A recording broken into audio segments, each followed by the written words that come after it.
शर्तों के साथ लॉकडाउन खोलने के लिए देश में 1 से 30 जून तक अनलॉक 1 का ऐलान किया गया। इस दौरान चरणबद्ध तरीके से लॉकडाउन खोला जाएगा। इस बीच 8 जून से देश में मॉल, होटल, रेस्टोरेंट, सैलून और धार्मिक स्थल खोलेंगे। अब देश में कहीं भी आने जाने की छूट होगी। वहीं अब रात 9 से सुबह 5 बजे तक ही कर्फ्यू रहेगा। जिम फिलहाल बंद रहेंगे। सिनेमा हॉल अभी नहीं खुलेंगे। सामाजिक और राजनीतिक समारोह नहीं होंगे।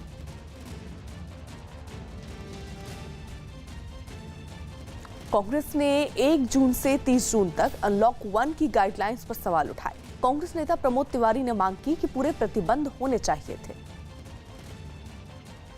पूजा के सार्वजनिक स्थल जब बसें चलने लगी, ट्रेन चलने लगी, सार्वजनिक दुकानें खुल गई, तो मैं नहीं समझता 8 जून तक किस बात की प्रतीक्षा हो रही। इसको 1 जून को खोल देना चाहिए। पर चलिए 8 जून को पर पूरे प्रतिबंध होने चाहिए। वहाँ मास्क लगा के लोग जाएं, दूरियां मेंटेन करके लोग जाएं। ये व्यवस्था मंदिर के व्यवस्थापकों को भी करनी पड़ेगी और भक्तों को या जो इबादत करने जा रहे हैं उनको अपने आप पर भी लागू करना पड़ेगा। कांग्रेस नेता पीएल पुनिया ने भी गाइडलाइंस को लेकर केंद्र सरकार को घेरा। उन्होंने आरोप लगाया कि देश में जब कम केस थे तो सख्ती बरती गई, लेकिन अब केस बढ़ रहे हैं तो ढील दी जा रही है। तो केसेस बढ़ रहे हैं, उस समय ढील देने के क्या परिणाम होंगे ये तो समय बताएगा। आमतौर से अन्य देशों में जब केसेस बढ़ते हैं तो लॉकडाउन किया जाता है। जब केसेस घटना शुरू होता है तब लॉकडाउन को ख़त्म किया जाता है, उस पर ढील दी जाती है। लेकिन यहाँ तो कम केसेस पे लॉकडाउन को ज़बरदस्त तरीके से लागू किया गया और जब संख्या इतनी बढ़ रही है, 1,73,000 केसेस हो गए। वे बीएसपी नेता सुधींद्र भदौरिया ने भी केंद्र सरकार पर हमला बोला और दावा किया कि लॉकडाउन को सही तरीके से लागू नहीं किया गया। दोनों सरकारें, चाहे वो केंद्र की हो, राज्य की सरकारें हैं, उनको स्वयं जनता को राहत पहुंचानी थी, उनकी व्यवस्था देखनी थी। ये सभी सरकारों ने ये दिखाया है पिछले करीब 60-65 दिनों में जो ये लॉकडाउन के दिन बीते हैं, जिसमें ये बहुत ही मिसमैनेज हुआ है। चाहे वो केंद्र हो, चाहे वो राज्य हो, आम जनता को ना राहत मिली है, ना स्वास्थ्य सेवाएं ठीक से मिली हैं और ना ही उनके लिए भोजन पानी की और रोजगार की व्यवस्था हो पाई है। यही नहीं, सीपीएम के महासचिव सीताराम येचुरी ने प्रवासी मजदूरों के मुद्दे पर केंद्र सरकार पर हमला बोला। उन्होंने आरोप लगाया कि 2 महीने के बाद भी सरकार मजदूरों को घर नहीं भेज सकी। सरकार क्या करेगी इस महामारी को काबू में लाने के लिए? सरकार क्या करेगी अपने देश के अंदर जो लोग, उनके ऊपर जिस आर्थिक बोझ जिस तरीके से जो बढ़ चुका है और हमारे भाई बहन जो आज भी सड़कों पे है घर जाने के लिए 2 महीने के बाद भी, इन लोगों के सबके लिए राहत के लिए क्या करेगी? सीधा सीधा पैसा दीजिए उनको, डायरेक्ट कैश ट्रांसफ़र, और अनाज दीजिए ताकि वो भूखे ना मरे, और मुफ्त में खाने के साथ पानी के साथ अपने भाई बहनों को अपने घर पहुंचाने की व्यवस्था करिए। पश्चिम बंगाल के आसनसोल में दूध बेचने वालों ने सड़क पर दूध बहाकर प्रदर्शन किया। बताया गया कि लॉकडाउन की वजह से गाय और भैंसों को खिलाने के लिए चारे का इंतजाम नहीं हो पा रहा है, जिस पर गुस्साए लोगों ने सड़क पर दूध बहाकर अपना विरोध जताया। एक साथ लोग कई बाल्टी दूध सड़क पर बहाते दिखाई दिए। बताया गया कि पिछले कई हफ्तों से गाय और भैंसों को भरपेट चारा नहीं मिल पा रहा है। इसके अलावा मिठाइयों की बिक्री नहीं होने से बाजार में दूध की मांग भी काफी कम हो गई है और उन वजहों से दूध बेचने वालों की परेशानी दोगुनी हो गई। हमारा दूध जो है ऐसे बर्बाद हो रहा है तो उसको हम लोग रोड पे बर्बाद करेंगे। इसके साथ ही लोगों ने राज्य सरकार और केंद्र सरकार से मदद की मांग की। जम्मू कश्मीर के अनंतनाग में सुरक्षा बल और आतंकियों के बीच मुठभेड़ चल रही है। सुरक्षा बल ने 2 से 3 आतंकियों को घेर रखा है। दोनों ओर से गोलाबारी हो रही है। पुलिस को अनंतनाग के एक इलाके में आतंकियों के छिपे होने की जानकारी मिली थी, जिसके बाद सुरक्षा बल ने आतंकियों को घेर लिया। मुठभेड़ की वजह से इंटरनेट और मोबाइल सेवा बंद कर दी गई।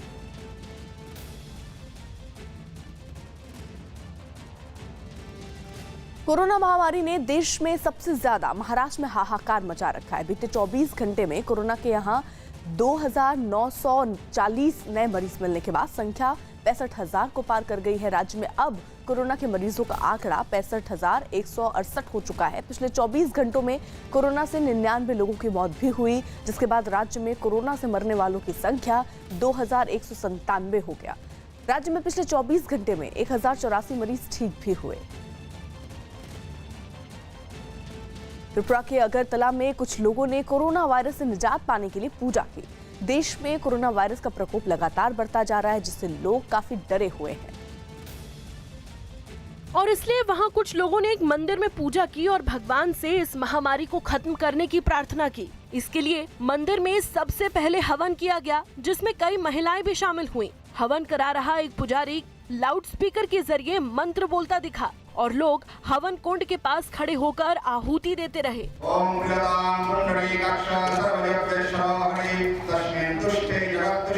हवन के बाद भगवान की आरती की गई और फिर मंदिर के पुजारी ने सभी लोगों को प्रसाद दिया। हवन में शामिल लोगों ने ईश्वर से देश के साथ ही दुनिया को कोरोना वायरस से बचाने की प्रार्थना की। मानव जाति के विश्व कल्याण के शांति के लिए आज आश्रम ने एक हवन का आयोजन किया है। हवन से सबका मंगल होगा, कल्याण होगा, दुनिया का शांति होगा। जम्मू कश्मीर के कुलगांव में सुरक्षा बल ने मुठभेड़ में 2 आतंकियों को मार गिराया। ये मुठभेड़ उस वक्त हुई जब सुरक्षा बल को एक इलाके में आतंकियों के छिपे होने की खबर मिली, जिसके बाद जम्मू कश्मीर पुलिस, सेना और सीआरपीएफ की टीम ने मिलकर उस इलाकों को चारों तरफ से घेर लिया। ये देखकर आतंकी घबरा गए और उन्होंने सुरक्षा बल पर फायरिंग शुरू कर दी। इसके जवाब में सुरक्षा बल की टीम ने भी फायरिंग की, जिसमें 2 आतंकी मारे गए। अपने साथियों के मारे जाने के बाद दूसरे आतंकी भाग खड़े हुए, जिनकी तलाश में सर्च ऑपरेशन जारी है। पूरे इलाके में सुरक्षा बल के जवानों को तैनात कर दिया गया। बताया गया कि आतंकवादियों के पास से भारी मात्रा में हथियार और गोला बारूद भी बरामद किए गए। महाराष्ट्र के हिंगोली में भीषण गर्मी में पानी के संकट से जूझ रहे एक गांव के लोग कुआं खोदने में जुट गए। गांव में काफी वक्त से पानी की परेशानी थी, जिसकी शिकायत उन्होंने प्रशासन से भी की, लेकिन कोई सरकारी मदद मिलती न देख ये लोग खुद ही अपनी परेशानी हल करने में जुट गए और हाथों में कुदाल लेकर पानी की आस में कुआं खोदना शुरू कर दिया। इस काम में कई महिलाएं भी शामिल दिखीं, जो टूटे हुए पत्थरों और मिट्टी को अपने सिर पर लादकर कुएं के लिए जमीन साफ करती नजर आईं। गांव वालों ने बताया कि वो पिछले कई दिनों से कई किलोमीटर दूर से पानी भरकर ला रहे थे और जब काफी वक्त बीत जाने के बाद भी उनकी परेशानी हल नहीं हुई तो उन्होंने खुद ही कुआं खोदने का फैसला कर लिया। वो बोलते कि भाई ये काम होगा तो होगा, नहीं तो नहीं होगा। इसके लिए हमने कुआं का जो काम चालू किया है। वहीं प्रशासन ने बताया कि कुछ तकनीकी खराबी की वजह से गांव में पानी की सप्लाई रुक गई थी, जिसे जल्दी दुरुस्त करवा लिया जाएगा। लॉकडाउन था, उसकी अड़चन की वजह से अभी उसको 8 से 10 दिन लग गए विद्युत पंप सुधारने को। हालांकि कोरोना के खतरे की वजह से कुआं खोदने के काम में जुटे लोगों ने सभी नियमों का पालन किया। काम पर जाने से पहले सभी लोग सबसे पहले अपने हाथों को साबुन और पानी से साफ करते दिखे। इतना ही नहीं, एक आदमी वहां सभी लोगों को एक एक कर केमिकल से सैनिटाइज भी करता नजर आया।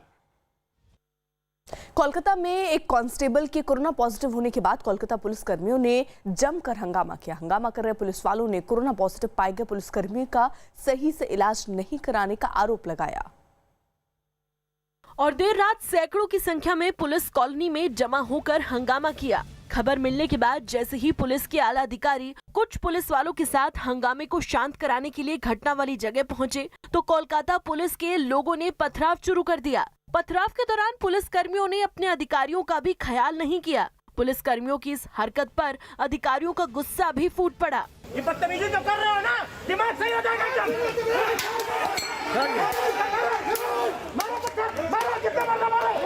लेकिन ये हंगामा थमा नहीं। थोड़ी देर तक पुलिस कॉलोनी के अंदर जमा पुलिस कर्मियों और बाहर खड़े अधिकारियों के बीच तीखी बहस भी हुई। इसके बाद पुलिस के आला अधिकारियों ने समझा बुझाकर हंगामा कर रहे जवानों को शांत कराया।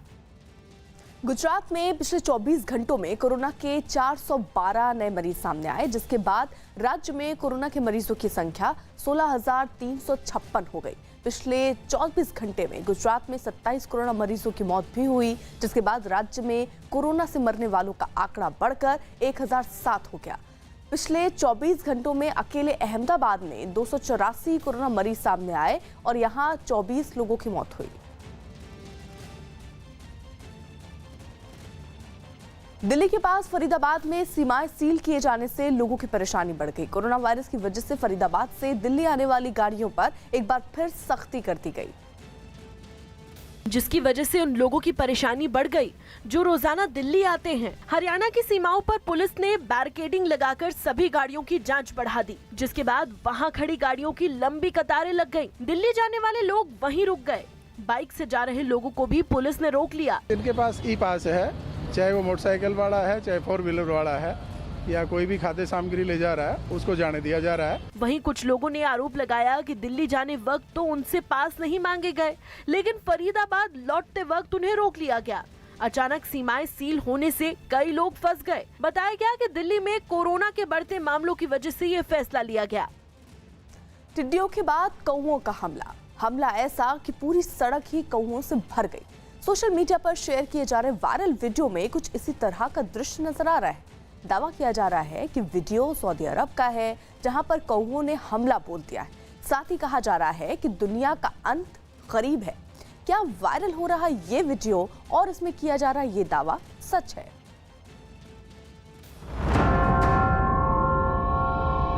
क्या दुनिया का अंत होने वाला है?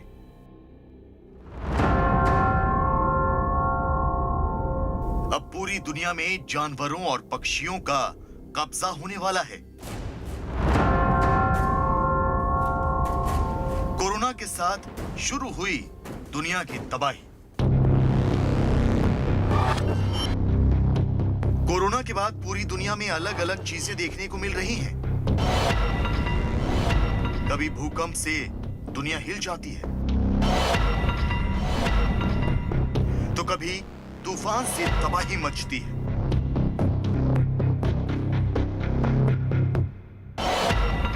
तो कभी पाकिस्तान से आई टिड्डियां कहर मचाती हैं।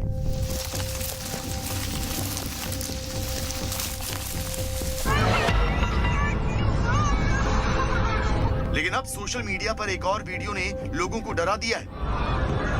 दावा यह है कि दुनिया अंत के करीब है। इस वायरल वीडियो के साथ यही दावा किया जा रहा है।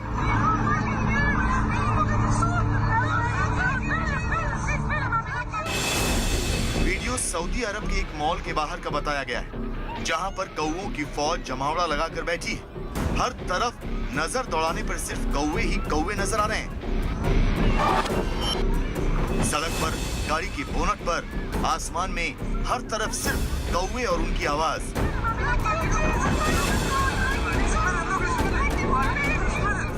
वीडियो को गाड़ी के अंदर से शूट किया गया है। गाड़ी के बाहर लोगों की चिल्लाने की आवाज आ रही है।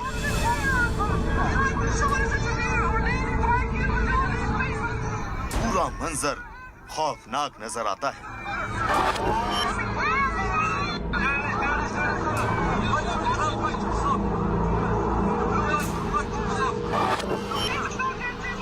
वायरल वीडियो के साथ दावा ये किया जा रहा है कि ये सऊदी का है,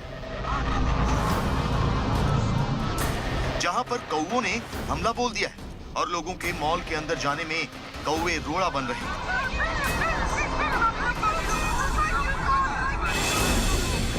वीडियो को सोशल मीडिया पर काफी शेयर भी किया जा रहा है, जिसे काफी लोगों ने देखा है। एक शख्स ने वीडियो को शेयर करते हुए ट्विटर पर लिखा, कौवे सऊदी अरब में लोगों को स्टोर के अंदर जाने से रोक रहे हैं। क्या दुनिया का अंतिम समय आ गया है? वहीं एक और शख्स ने इसे शेयर करते हुए लिखा कि सऊदी में कौवों का टैग। वीडियो में इतने सारे कौवों का एक जगह इकट्ठा होना बेशक चौंकाने वाला है, लेकिन कोरोना वायरस के बीच अफवाहों का भी बाजार गर्म है। इसलिए हमने वीडियो की पड़ताल करना ही जरूरी समझा। हमने वीडियो के कुछ हिस्से को लेकर इंटरनेट पर उसे ढूंढना शुरू किया, जहां हमें इसी से मिलता जुलता एक वीडियो मिला। लेकिन वीडियो के शीर्षक में जो लिखा था उसने हमारे शक को थोड़ा मजबूत कर दिया। वीडियो के शीर्षक में लिखा हुआ था, हजारों की संख्या में ह्यूस्टन की पार्किंग में कौवों का टैग। यानी वायरल मैसेज का यह दावा गलत है कि वीडियो सऊदी अरब के एक मॉल की पार्किंग का है, क्योंकि वीडियो अमेरिका के ह्यूस्टन शहर का है। हमने अपनी पड़ताल जारी रखी और हमें वेबसाइट की वीडियो पर लिखा एक आर्टिकल भी मिला, जिसे 2 मार्च 2019 को अपलोड किया गया था। यानी कि पिछले साल की शुरुआत में, वो भी इसी वायरल वीडियो के साथ। मतलब साफ है कि ये वीडियो कोरोना फैलने से पहले का है। आर्टिकल के मुताबिक पारा चढ़ने के बाद गर्मी की वजह से ह्यूस्टन शहर में हजारों की संख्या में कौवे शहर में आ गए। वायरल वीडियो का पूरा सच अब हमारे सामने था। ना तो वीडियो अभी का है, ना ही ये सऊदी अरब का है। ये वायरल वीडियो मार्च 2019 में अमेरिका के ह्यूस्टन शहर में बनाया गया था। खबरों के मुताबिक गर्मी की वजह से कौवे पानी की तलाश में शहर में आ गए थे, जिसे अभी का बताकर सोशल मीडिया पर वायरल किया जा रहा है। दिल्ली की ओखला मंडी में सब्जियां खरीदने के लिए लोगों की भीड़ उमड़ पड़ी। लॉकडाउन में लोगों को राहत देने के लिए सोशल डिस्टेंसिंग के नियमों का पालन करते हुए सब्जियां खरीदने की इजाजत दी गई है और टोकन लेकर मंडी में दाखिल होने की व्यवस्था की गई, जिसके लिए सुबह होते ही मंडी के बाहर लंबी कतार लग गई। जैसे ही मंडी के खुलने का समय हुआ, वहां तैनात पुलिस वाले लाइन में खड़े लोगों के बीच टोकन बांटते दिखाई दिए और टोकन के साथ ही लोगों को मंडी में दाखिल होने दिया गया। इतना ही नहीं, कोरोना ना फैले इसके लिए लाइन में खड़े लोगों का तापमान भी मापा गया। इस दौरान सिर्फ सोशल डिस्टेंसिंग के साथ हर आने जाने वाले के चेहरे पर मास्क की भी जांच की गई। मंडी के सामने सामान ले जाने वाली गाड़ियों की भी लंबी कतार दिखी। हालांकि अंदर दाखिल होते ही लोग सब कुछ भूल गए। बेपरवाह होकर सब्जियां खरीदने वाले एक दूसरे से बेहद करीब खड़े दिखाई दिए। कोरोना संकट के बीच पीएम मोदी आज मन की बात करेंगे। पीएम मोदी सुबह 11 बजे मन की बात करेंगे। मोदी सरकार के दूसरे कार्यकाल का कल 1 साल पूरा होगा। पीएम मोदी के पिछले मन की बात कार्यक्रम को 1 महीने से अधिक का वक्त हो चुका है और इस बीच देश में लॉकडाउन में काफी छूट दी जा रही है। साथ ही 30 जून तक लॉकडाउन बढ़ा दिया गया है।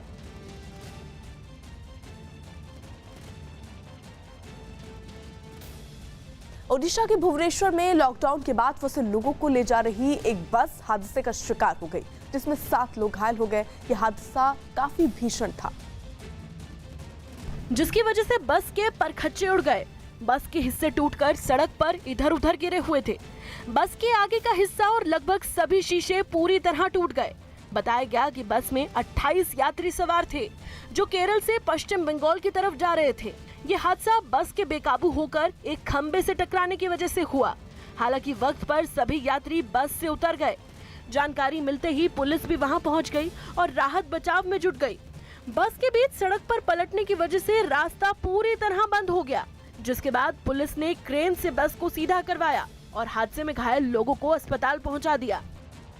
यूपी के फर्रुखाबाद में लॉकडाउन में मिट्टी के बर्तनों की बिक्री ठप हो गई, जिसकी वजह से मिट्टी के बर्तन बनाने वालों के सामने रोजगार का संकट खड़ा हो गया। बताया गया कि पिछली गर्मी में उनकी अच्छी बिक्री हुई थी, लेकिन इस बार बर्तन बाजार तक पहुंच ही नहीं सके और सारे के सारे बर्तन उनके घरों में ही रखे रह गए। इन मिट्टी के बर्तनों की सुरक्षा के लिए कई लोग उन्हें भूसे से ढकते नजर आए। इतना ही नहीं, लॉकडाउन में मिट्टी के दाम भी बढ़कर दुगने हो गए, जिसकी वजह से मिट्टी के बर्तन बनाने वालों की मुश्किलें बढ़ गईं। पहले मार्केट महीने जो भी माल लगा है तो वो भी मार्केट सब घर पे ही लगा है। बर्तन बनाने वालों ने बताया कि अगर महंगी मिट्टी लाकर बर्तन बनाए भी जाएं तो उनको खरीदने वाला कोई नहीं मिल रहा, जिसकी वजह से उन्हें परिवार चलाने में कठिनाई का सामना करना पड़ रहा है। जहां हर साल गर्मी में उनके बर्तनों के अच्छे दाम मिल जाते थे, वहीं इस बार लॉकडाउन में मिट्टी के बर्तनों की बिक्री बिल्कुल ठप हो गई और उनकी मुश्किल यह है कि आने वाले दिनों में बर्तनों की बिक्री की कोई उम्मीद भी नहीं दिख रही।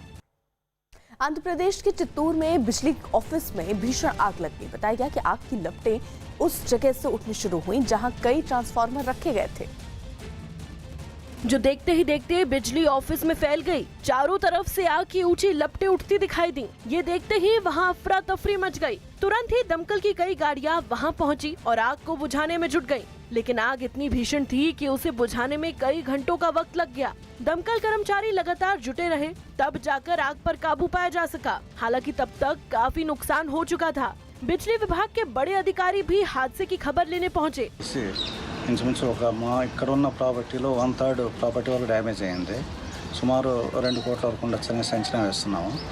ఎందుకు జరిగింది, ఏ విధంగా జరిగింది అనేది ఇంకా సీసీ కెమెరాలో రికార్డ్ అయి ఉంటుంది కాబట్టి అవన్నీ అనలైజ్ చేసి आग बुझाने के कई घंटे बाद भी वहां धुआं उठता दिखाई दिया। कई ट्रांसफार्मर आग में पूरी तरह जल गए, जिससे करीब 2 करोड़ रुपए की बर्बादी हो गई। कोरोना काल में रक्षा करने वाला मास्क क्या किसी की जान भी ले सकता है? सोशल मीडिया पर वायरल हो रही खबर के मुताबिक वुहान में मास्क पहनकर दौड़ने से एक शख्स के फेफड़े फट गए। तो क्या जो मास्क इस समय कोरोना से बचाव में सहायता कर रहा है वो नुकसान भी पहुंचा सकता है?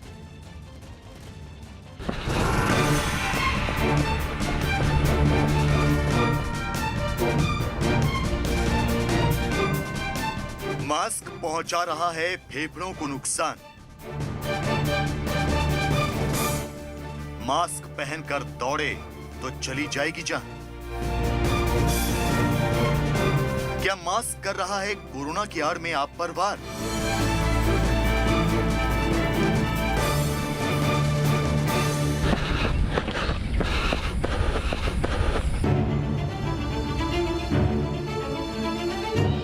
कोरोना वायरस के कारण लोगों को मास्क पहनने की सलाह दी जा रही है। यहाँ तक कि कई शहरों में तो घर से निकलने से पहले मास्क पहनना अनिवार्य कर दिया गया है।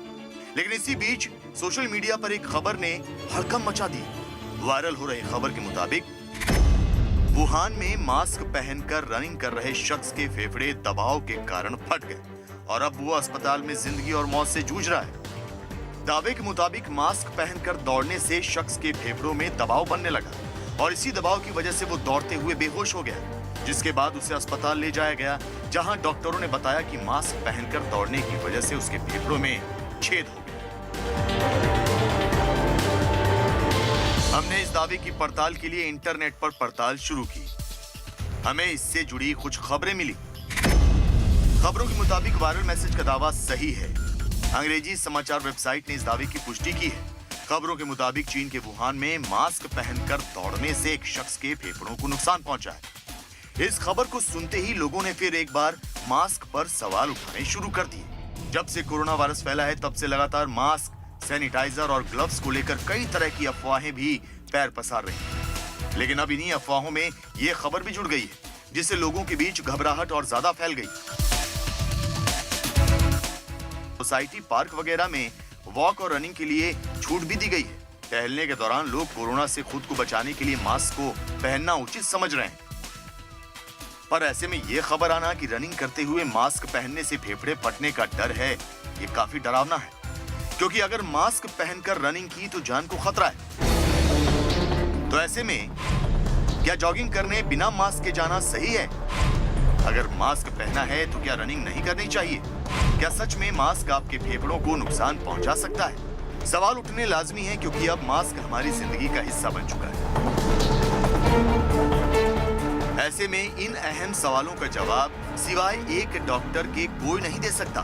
तो हमने भी अपने सवालों के जवाब डॉक्टर से ही जानने उचित समझे। सोशल मीडिया में स्टोरीज आ रही हैं कि लोग जॉगिंग करते हुए, भागते हुए, दौड़ते हुए उन्होंने मास्क पहन रखा था, उनके फेफड़े खराब हो गए, उनके फेफड़े फट गए।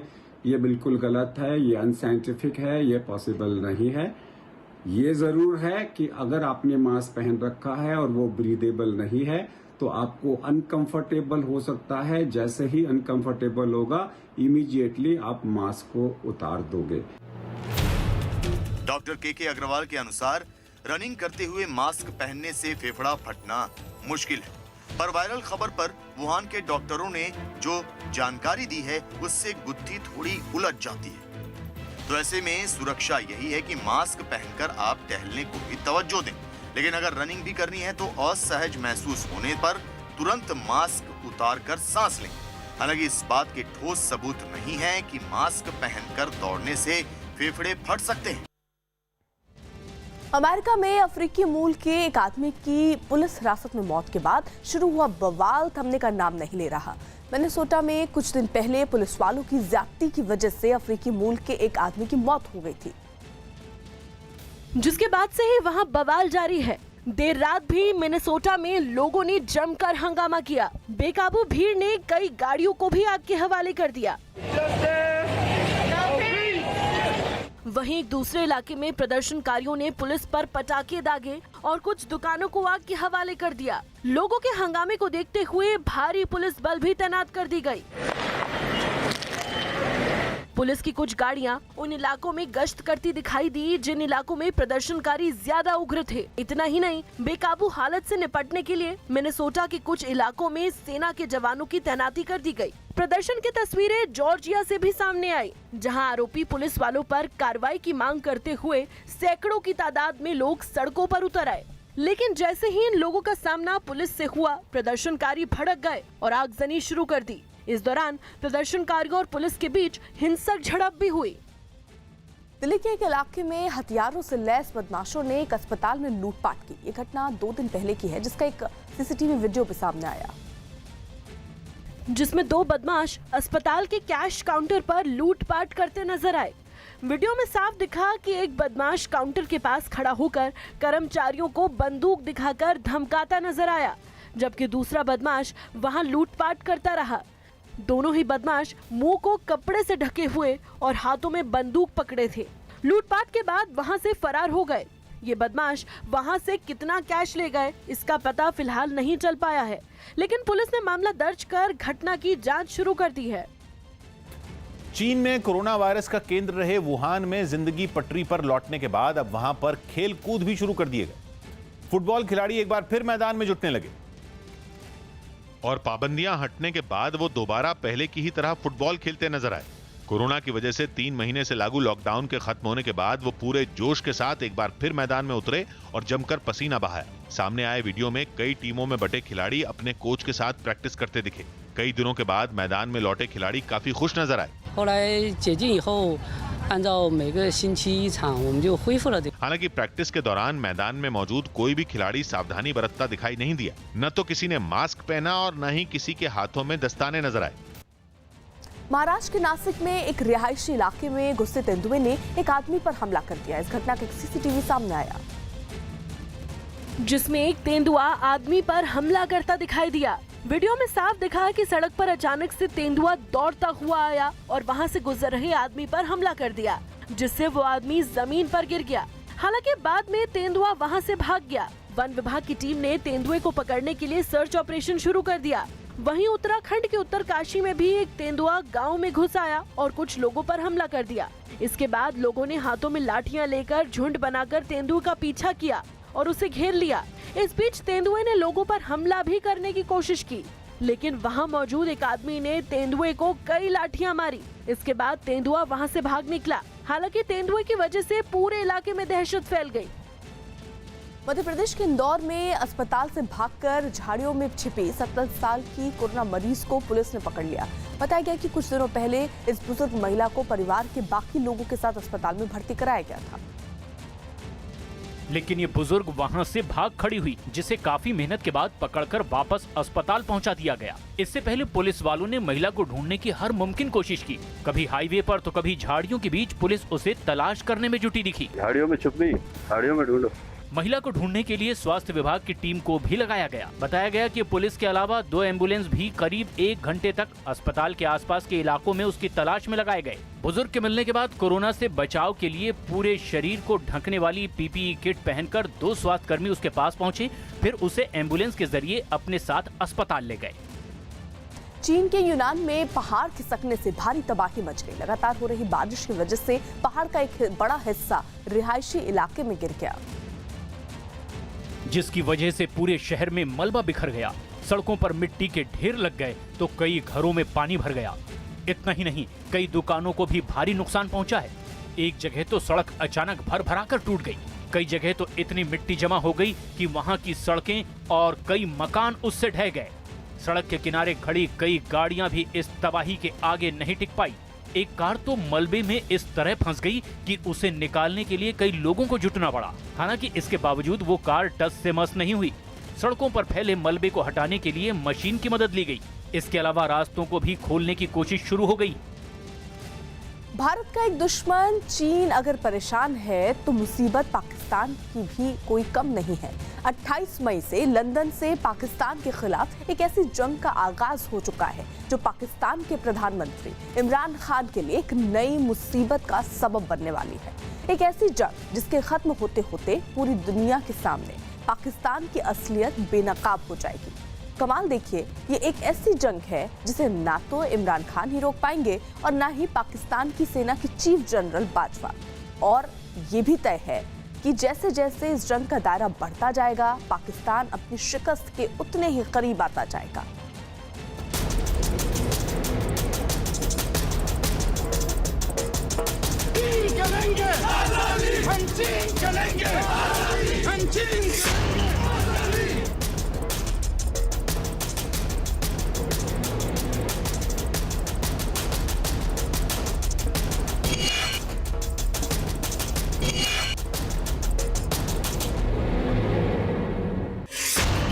शुरू हुई बलूचिस्तान की नई जंग।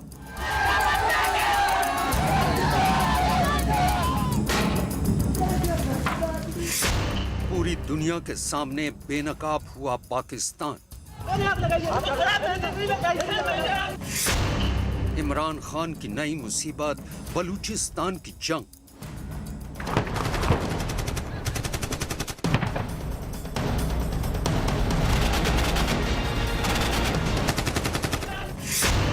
लंदन से बलूचिस्तान की जंग का आगाज।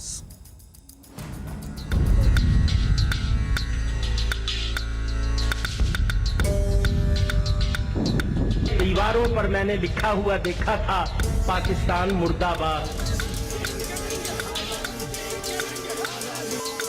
आजाद बलूचिस्तान की मांग की आवाज सिर्फ पाकिस्तान में ही नहीं बल्कि पाकिस्तान के बाहर 7 समंदर पार यूरोप के कई मुल्कों में भी गूंज रही है। और इसकी सबसे ताजा तरीन मिसाल हैं ये तस्वीरें। दरअसल ये तस्वीरें FBM यानी फ्री बलूचिस्तान मूवमेंट की documentary under the shadow of stolen bomb की हैं, जो उसने अपने YouTube चैनल पर प्रसारित की। इस डॉक्यूमेंट्री में पाकिस्तान की सेना और उसके हुक्मरानों का वो काला सच कैद है जिसे वो पूरी दुनिया से छिपा कर रखना चाहते हैं।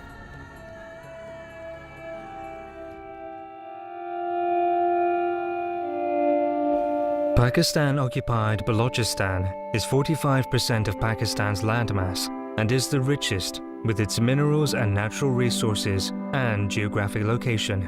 But its people are the poorest in all spheres of life. ये डॉक्यूमेंट्री 28 मई को प्रसारित की गई थी, यानी वो दिन जिसे पाकिस्तान यौम तकबीर के तौर पर मनाता है। 28 मई यानी वो तारीख जब आज से 22 साल पहले पाकिस्तान ने बलूचिस्तान में अपना पहला परमाणु बम परीक्षण किया था।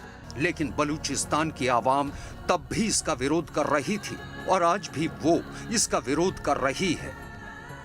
They did not tell the Balochistan parliament and the Baloch people that they are going to test it in Balochistan. First of all, the Baloch do not trust the Punjabis, and the Punjabis, as they think they are the masters of Balochistan, they do not trust the Baloch people. So they did not ask the legislatures of Balochistan.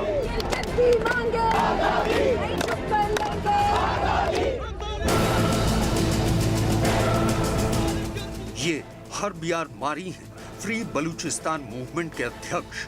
Herb यार मारी ने 1998 में बलूचिस्तान में पाकिस्तान के परमाणु बम परीक्षण के खिलाफ आवाज क्या उठाई। उन्हें पाकिस्तान ही छोड़ना पड़ा था।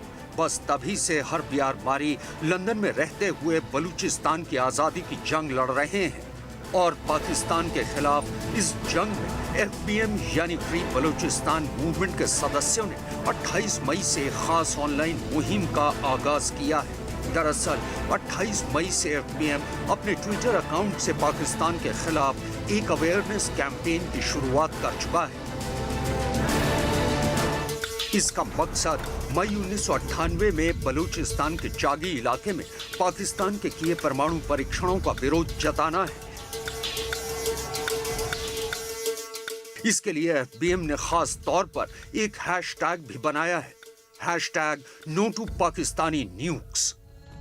अपनी इस मुहिम के जरिए फ्री बलूचिस्तान मूवमेंट के लोग पूरी दुनिया को बलूचिस्तान में पाकिस्तान सरकार और सेना के जुल्म सितम के साथ साथ मई 1998 में बलूचिस्तान में पाकिस्तान के किए परमाणु बम परीक्षणों के बाद वहां रेडिएशन की वजह से फैली बीमारियों के बारे में बताना चाहते हैं।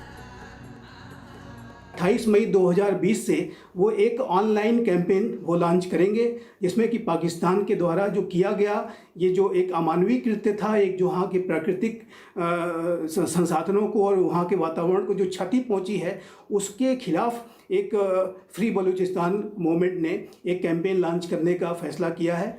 दरअसल पाकिस्तान 28 मई 2020 को अपने परमाणु बम परीक्षण की 22वीं जयंती मनाने वाला है। दुनिया जानती है कि पाकिस्तान ने 28 मई 1998 को बलूचिस्तान प्रांत के चागी इलाके में 5 परमाणु बम परीक्षण किए थे। फ्री बलूचिस्तान मूवमेंट से जुड़े लोगों के मुताबिक 1998 में हुए परमाणु परीक्षणों के बाद बलूचिस्तान के उस इलाके में रहने वाले लोगों को लाइलाज बीमारियां हो गई और पाकिस्तान सरकार ने 22 साल बाद भी उस इलाके के लोगों की दुश्वारियों पर अपनी आंखें मूंदी हुई हैं।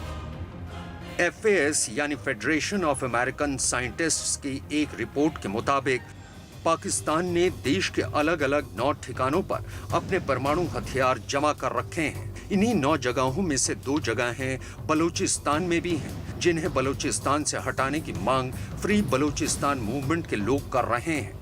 पाकिस्तान की सेना ने बलूचिस्तान के खुजदार में एक अंडरग्राउंड परमाणु हथियार का गोदाम बनाया हुआ है। खुजदार सैन्य ठिकाना पाकिस्तान के परमाणु हथियारों के लिए सबसे सुरक्षित सेंटर्स में से एक माना जाता है। माना जाता है कि पाकिस्तानी सेना के इस ठिकाने पर 46 परमाणु हथियारों को संभाल कर रखा गया है। बलूचिस्तान के सोन मियानी इलाके में पाकिस्तानी सेना का दूसरा परमाणु हथियारों का गोदाम है। परमाणु बम परीक्षणों के बाद फैली रेडिएशन की वजह से खुजदार और सोन मियानी में रहने वाले लोगों में कैंसर जैसी बीमारी बहुत आम हो चली है। पाकिस्तान की जो एक सुन्नी पंजाबी डोमिनेटेड जो सरकार है, उसने बलूचिस्तान के साथ जो दोयम दर्जे का वो ट्रीटमेंट करते हैं, जो एक्सप्लॉयटेशन करते हैं, जो उनका दमन और शोषण करते हैं, उसी की नीति को आगे बढ़ाते हुए उन्होंने बलूचिस्तान को ही इस तरह के खतरनाक न्यूक्लियर टेस्ट के लिए चुना। दक्षिण पश्चिम पाकिस्तान, ईरान के दक्षिण पूर्वी प्रांत सिस्तान और अफगानिस्तान की सीमा तक फैला है बलूचिस्तान। बलूचिस्तान का दर्दनाक सच ये भी है कि इसका अधिकांश इलाका पाकिस्तान के कब्जे में है और यही इलाका पूरे पाकिस्तान का सबसे गरीब और उपेक्षित इलाका भी है। दुनिया के अलग अलग देशों में रहने वाले बलूच समुदाय के लोग आज भी आजादी की अलख जगाए हुए हैं और उन्हें भरोसा है कि जल्द ही वो दिन भी आएगा जब वो अपने देश बलूचिस्तान को पाकिस्तान के चंगुल से आजाद करवाने में कामयाब हो जाएंगे।